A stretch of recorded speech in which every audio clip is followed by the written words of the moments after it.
지금 미국의 앞마당인 쿠바 앞바다에 러시아 유조선 한 대가 나타났습니다. 75만 배럴의 원유를 실은 이 배의 이름은 아너톨리 콜로드키논인데 이게 단순한 기름 배달이 아니거든요.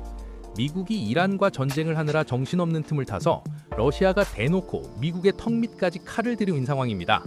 오늘은 미국이 중동에 한눈 파는 사이 러시아와 우크라이나가 어떤 발칙한 반전을 준비했는지 낱낱이 파헤쳐보겠습니다. 자, 우선 상황 파악부터 해보죠. 지금 미국은 이란이랑 한 달 넘게 전쟁 중이잖아요. 돈도 많이 들고 무기도 부족해지니까 정신이 하나도 없는 거예요. 이때 트럼프 대통령은 멀로 독트린이라고 해서 아메리카 대륙에서 미국의 리더십을 꽉 잡겠다고 선언한 상태였습니다. 내 앞마당은 내가 지킨다 라고 큰 소리를 쳐놨는데 정작 이란이랑 싸우느라 앞마당인 쿠바를 비워두게 된 거죠. 근데 쿠바는 지금 상황이 정말 안 좋습니다. 미국의 봉쇄 조치 때문에 기름이랑 가스가 다 끊겨서 경제가 완전히 무너지기 일보 직전이거든요. 에너지 비축량이 바닥나서 국가 전체가 멈추기 직전인데 지난 1월 멕시코에서 기름 좀 받아온 게 마지막이었을 정도예요. 말 그대로 벼랑 끝에 서 있는 쿠바에게 누군가 구원의 손길을 내민 겁니다. 그 손길의 주인공이 바로 러시아의 푸틴입니다. 러시아 입장에서는 우크라이나 전쟁 이후 서방의 제재를 받아왔잖아요. 그런데 최근 이란 전쟁으로 유가가 치솟고 미국이 고유가를 막으려고 러시아산 원유 제재를 슬쩍 완화해주면서 러시아의 숨통이 트였습니다. 푸틴은 이 기회를 놓치지 않고 이란과의 전쟁에 신경이 쏠린 미국을 도발하려는 전략이에요. 재밌는 건 이겁니다. 러시아 유조선이 러시아 항구를 떠나 쿠바로 가려면 반드시 영국 해협을 지나야 하거든요. 이때 러시아 군함이 유조선을 딱 붙어서 호위했습니다. 영국 해군도 무슨 일인가 싶어 48시간 동안 바짝 추적하며 감시했지만 공해상이라 강제로 막을 명분은 없었죠. 결국 유조선은 유유히 대서양을 건너 쿠바 해안 24km 지점까지 도착하는 데 성공합니다. 미 해안 경비대가 이 배를 발견하고 경비함 2척을 배치하긴 했지만 백악관에서 저지하라는 명령을 내리지 않았어요. 왜 그랬을까요? 지금 이란이랑 싸우기도 벅찬데 쿠바 앞바다에서 러시아 군함과 얽힌 유조선을 건드렸다가 제2의 전쟁이 터지는 건 피하고 싶었던 거죠. 근데 러시아가 쿠바만 돕고 있는 게 아닙니다. 진짜 소름 돋는 건 중동에서 벌어지고 있는 일이에요. 러시아가 이란에 드론 과외를 해주고 있다는 소식 들어보셨나요? 우크라이나 전쟁에서 드론을 써본 실전 경험을 이란에 다 전수해주고 있는 겁니다.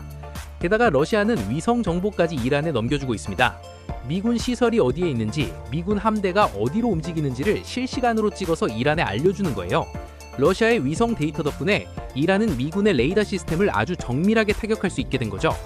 심지어 온라인에서도 러시아의 활약이 대단합니다. 이란이 인공지능으로 우리가 미군 폭격했다 같은 가짜 영상을 만들면 러시아 국영 매체들이 이걸 전 세계로 퍼뜨려줍니다. 사이버 선전전에서도 이란의 든든한 스피커 역할을 해주고 있는 거예요. 온오프라인을 가리지 않고 러시아가 이란의 뒤를 봐주고 있는 셈이죠. 러시아가 왜 이렇게까지 이란을 돕느냐고요? 이유는 간단합니다. 최근 러시아의 세력권이 전 세계에서 도미노처럼 무너지고 있거든요. 지난 1월 미국이 러시아의 핵심 파트너였던 베네수엘라를 급습해와서 마두로 대통령을 체포해버렸습니다. 러시아가 수억 달러를 투자하고 무기도 팔던 곳인데 미국이 단숨에 원유 이권을 뺏어간 거죠. 이게 쿠바에게는 사형 선고나 다름없었습니다. 베네수엘라의 붕괴로 쿠바 경제가 직격탄을 맞았고 미국은 아예 쿠바 정권까지 엎어버리겠다고 시사하는 중입니다. 여기에 러시아의 뒷마당이라 불리던 아르메니아와 아제르바이잔마저 트럼프의 중재로 평화선언을 하며 러시아의 소나기를 벗어나고 있습니다. 중동 상황은 더 심각합니다. 14년간 러시아가 지켜줬던 시리아의 아시아드 독재 정권이 작년 말 반군에 의해 쫓겨났거든요. 러시아는 시리아의 타르투스 해군기지 같은 핵심 자산을 가지고 있는데 이제 이 기지를 계속 쓸 수 있을지도 불투명해진 겁니다. 전 세계에서 러시아의 아군들이 하나둘 사라지고 있다는 뜻이죠. 그래서 러시아에게 이번 이란 전쟁은 마지막 보루입니다. 이란 정권을 어떻게든 살려놔야 중동에서 미국과 이스라엘을 견제할 발판이라도 유지할 수 있는 거예요. 푸틴이 쿠바에 유조선을 보내고 이란에 드론 전술을 전수하는 건 그만큼 절박하다는 증거입니다. 자, 여기서 아주 흥미로운 뒷이야기 하나가 나옵니다. 러시아 특사가 미국 쪽 인사들을 만나서 은밀한 제안을 했다는 소문이 있어요. 미국아, 네가 우크라이나에 정보 주는 거 멈추면 우리도 이란에 정보 주는 거 멈출게 라고요. 그러니까 지금 이란과 우크라이나라는 두 개의 전쟁터를 놓고 러시아가 미국이랑 아주 고도의 밀당을 하고 있는 겁니다. 정리하자면 러시아는 지금 수혜자이자 설계자입니다. 유가 상승으로 돈 벌고 미국 앞마당인 쿠바에 깃발 꽂고 이란을 도와서 미국의 힘을 빼놓고 있거든요. 미국 입장에서는 환장할 노릇이죠. 그런데 이 판을 흔드는 또 다른 주인공이 있습니다. 바로 우크라이나입니다.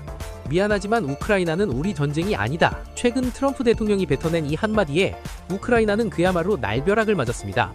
미국이 이란 전쟁 때문에 탄약이 부족해지니까 우크라이나에 주던 무기들을 중동으로 돌리겠다고 선언했거든요. 심지어 한 해를 지키는 페이트리엇 미사일조차 지원 목록에서 빠질 판입니다. 그동안 미국만 믿고 러시아랑 싸워왔는데 갑자기 믿었던 도끼에 발등을 찍힌 꼴이죠. 우리가 돕긴 했지만 수천 마일 떨어진 곳이라 우리랑 상관없다는 트럼프의 말은 우크라이나에게 사형 선고나 다름없습니다. 유럽의 지원금도 헝가리 같은 나라들이 반대해서 막혀있는 상태고요. 우크라이나 입장에서는 이제 각자 도생의 길을 찾아야만 하는 순간이 온 겁니다. 근데 여기서 젤렌스키 대통령의 반전이 시작됩니다.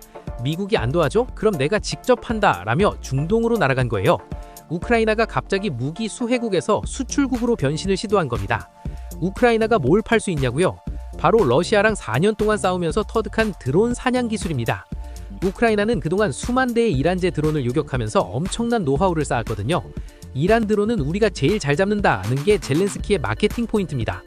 지금 이란의 공격을 걱정하는 사우디, 카타르, UAE 같은 걸프국들에게 이 기술은 그야말로 가장 필요한 솔루션이었던 거죠.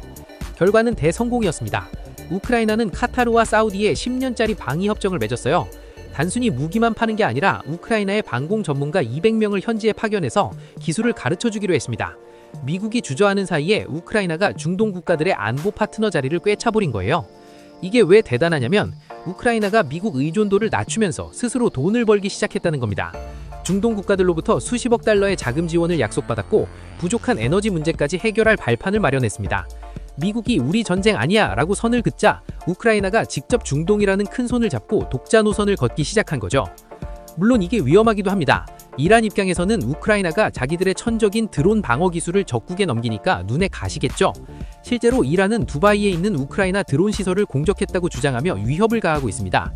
우크라이나가 러시아와의 전쟁도 모자라 이제는 중동 전쟁의 한복판에 발을 들이게 된 셈이에요. 하지만 우크라이나에겐 선택지가 없습니다. 미국이 언제든 등을 돌릴 수 있다는 걸 확인했으니까요. 이제 우크라이나는 중국까지 손을 뻗고 있습니다. 중국이 러시아에 영향력이 있으니 중재 좀 해달라고 초청을 수락한 상태인데 이건 미국의 중재력을 더 이상 믿지 않겠다는 노골적인 메시지이기도 합니다. 자, 그럼 이게 우리 대한민국에는 어떤 영향을 줄까요? 우선 국제 유가가 가장 큰 걱정입니다. 러시아와 이란이 밀착하고 중동 정세가 불안해지면 기름값은 계속 요동칠 수밖에 없거든요. 에너지 수입 의존도가 높은 한국 경제에는 엄청난 부담이 될 수 있는 시나리오입니다. 두 번째는 국제 질서의 변화입니다. 미국이 세계의 경찰 역할을 내려놓고 자기 앞마당 지키기에만 급급해지면 우리 같은 동맹국들도 긴장할 수밖에 없습니다. 우크라이나처럼 우리도 언젠가 각자 도생하라 하는 메시지를 받을 수 있다는 걸 보여주는 사례니까요. 우리 안보 전략도 다변화가 필요하다는 목소리가 커질 겁니다. 결국 지금의 혼돈은 누군가에겐 위기지만 누군가에겐 기회가 되고 있습니다. 러시아는 미국의 공백을 파서 영향력을 넓히고 있고 우크라이나는 버림받을 위기에서 스스로 생존법을 찾아내고 있죠. 강대국들의 이해관계가 얽히고 설킨 이 거대한 체스판에서 절대적인 영원한 아군도 적군도 없다는 냉혹한 진실을 다시 한번 확인하게 됩니다. 미국이 중동에 정신 파는 사이 벌어지고 있는 이 조용한 반전들, 앞으로 국제 정세를 어떻게 뒤흔들게 될까요? 러시아의 쿠바행 유조선과 우크라이나의 중동 방위협정, 여러분은 어떻게 생각하시나요? 오늘 영상 여기까지고요. 다음 영상에서 만나요. 감사합니다.